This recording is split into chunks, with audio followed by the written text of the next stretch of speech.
Welcome to Tracking the Week. On Monday, the Academic Staff Union of Universities, ASU, blacklisted Lagos State University, LASU, and withdraws all cooperation from the union forthwith. This decision was the backlash of the refusal of the Lagos State government and LASU management to recall 5 ASU members that were unjustly sacked 8 years ago. At the peaceful rally, the ASU from different zones in the southwest converged at the campus of Lagos State University to demand for reinstatement of sacked ASU top officials of the school. The university lecturer said to those wrongfully sacked by the former chancellor recalled the school will no longer enjoy cooperation of ASU henceforth. Addressing top management of Lagos State University, the National Treasurer ASU, Professor Olusoji Sowande, said it is unfair after 2 years that their sack has been declared unjust and nothing meaningful has been done to recall them. He said the national body of ASU will do everything possible to ensure justice is served accordingly. Responding on behalf of LASU School Management, the Deputy Vice-Chancellor Academic Professor Lufunsho Omobinton pleaded with ASU with assurance that the matter shall soon be resolved. Still on Monday, union leader and activist Alvan Ifeanyi condemned the arrest of Nigeria Labour Congress President Joe Ajaero by the Department of State Service DSS. Speaking with Galaxy News correspondent Labi Joseph, the National Officer of Academic Staff Union of Universities, Dele Ashiru, and the chieftain of Joint Action Front, Kamri Daga, said the development is not democratic and it is a clear move to silence dissent opinions in the country. They charged the federal government of Nigeria to allow constructive criticism and make moves to correct most of the anomalies in government policies which have made life unbearable for the people.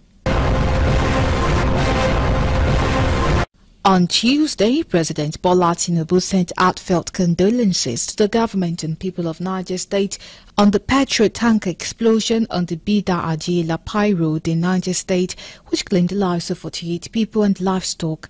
This was contained in a statement signed by the Special Advisor to the President on Information and Strategy, Bayo Onanuga. President Tinubu commiserated with the families of the dead and injured victims. He also sympathized with the owners of shops affected by the tragedy. He prayed for the speedy recovery of the injured. According to NEMA and FRSC, many people were injured in the accident, which also involved a truck loaded with cattle and passengers. The President commended the federal and state emergency agencies for their swift response.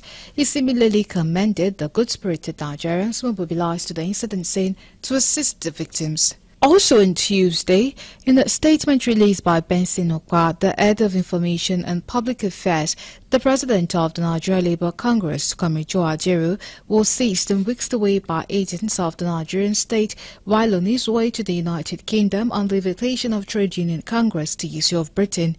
Comrade Ajaero was set to attend and address the global gathering of workers on behalf of Nigerian workers at the Congress of the Trade Union Congress in the UK. A platform where critical discussions on workers' rights, social justice and economic fairness are discussed. They are yet to ascertain his whereabouts or his state of health, as all efforts they had made to get in touch with him proved abortive. They wish to categorically state that Comrade Ajaero had been detained without any legal warrant or formal instrument.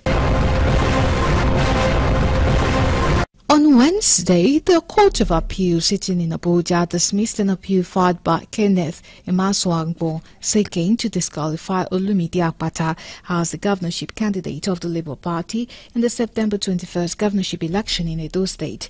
In the lead judgments delivered by Justice Okonabang, the appellate court held, among others, that Emaswangbo failed to explore the intra-conflict resolution mechanism of the Labour Party before rushing to court. Correspondent Kole Ojo reported that the court also held that his case was premature in law and could not be entertained on the ground that conditions precedent were not met. The unanimous judgment of the 3-man panel of justices also held that Emaswangbo failed to tender the disputed result of the February 23 primary election of the party, which he claimed to have won.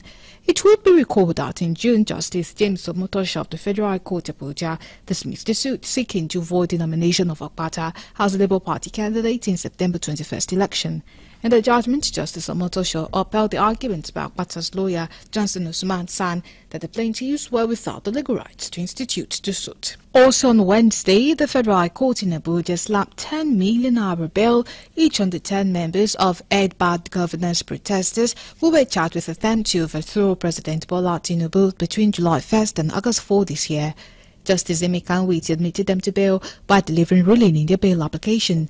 Correspondent Kolojo reported that among others, the protesters had to produce one shorty, each in the same amount, while the shorties must be resident in Abuja. Besides, the shorties must be property owners in Abuja and must deposit documents of the properties to the court, in addition to swearing to affidavit of means. Also, both the defendants and the shorties must deposit their international passports and 3 recent passport photographs with the court. Justice Owete, while rejecting the objection of the Inspector General of Police against the bail request, however, ordered the defendants not to participate in any public rally throughout their trial. Pending the perfection of their respective bail condition, the judge ordered that they be remanded in prison custody. Meanwhile, September 27 had been fixed for commencement of their trial. On Thursday, President Bola Tinubu stated that his visit to King Charles III at Buckingham Palace, United Kingdom, on Wednesday was aimed at threatening diplomatic ties with the UK. This was disclosed in a statement by the Special Assistant to President Tinubu on social media, Dada Olusegun. On his verified X account on Thursday, he wrote, President Bola Tinubu visited His Majesty King Charles at Buckingham Palace. The significant meeting highlighted the ongoing diplomatic ties and partnership between Nigeria and the United Kingdom. The United Kingdom royal family also confirmed the visit, posting a photograph of the two leaders at Buckingham Palace with the caption, Yesterday, the President of the Federal Republic of Nigeria visited His Majesty at Buckingham Palace. Still on Thursday, Ogun State Governor Dapo Abiodun announced that his administration would make available 100 brand new 18-seater compressed natural gas buses for the use of transporters in the state as part of measures to cushion the effect of the current socio-economic challenges. He made a disclosure in Abeokuta, the state capital, during a meeting with transport unions on how best to tackle the rise in transport fares in the state, which has raised the price of essential commodities beyond the reach of the masses.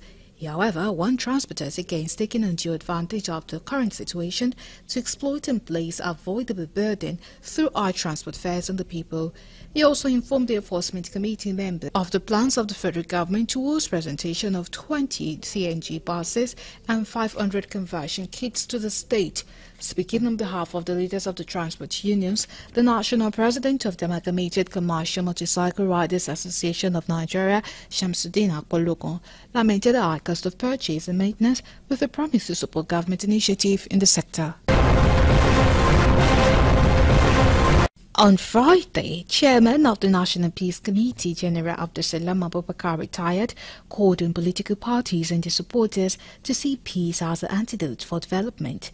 The former Nigerian head of state met this noon at the Sir Victor Waifor Creative Center during the signing of the peace accord by political parties ahead of the September 21st governorship election in Edo State.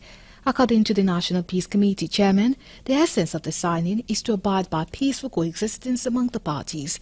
On their part, the INEC chairman and Inspector General of Police spoke on the peace accord and the provision for a level playing ground for all political parties. 70 political parties signed the peace accord, while the candidate of the People's Democratic Party, Asue Ighodalo, refused to sign the accord in what the party described as the unlawful arrest of its members across the state and alleged intimidation by the police. Lastly, on Friday, the National Association of Nigerian Students, NAS, suspended its planned mass action regarding the state of the nation and recent hike in PMS prices until it seeks dialogue with the federal government. Recall the leadership of NAS proposed September 15th nationwide mass action in response to the hardship inflicted on Nigerians by the recent hike in PMS prices. Addressing a media conference in Abuja on Friday, the Senate President NAS Henry Okomo stated that the student union arrived at the decision following the call for a non-elective Congress by NAS President Comrade Pedro Obi. He, however, noted the student union's agitation remained unchanged, urging Nigerian students to await the outcome of the Congress before determining the next action. And that's it on Tracking the Week.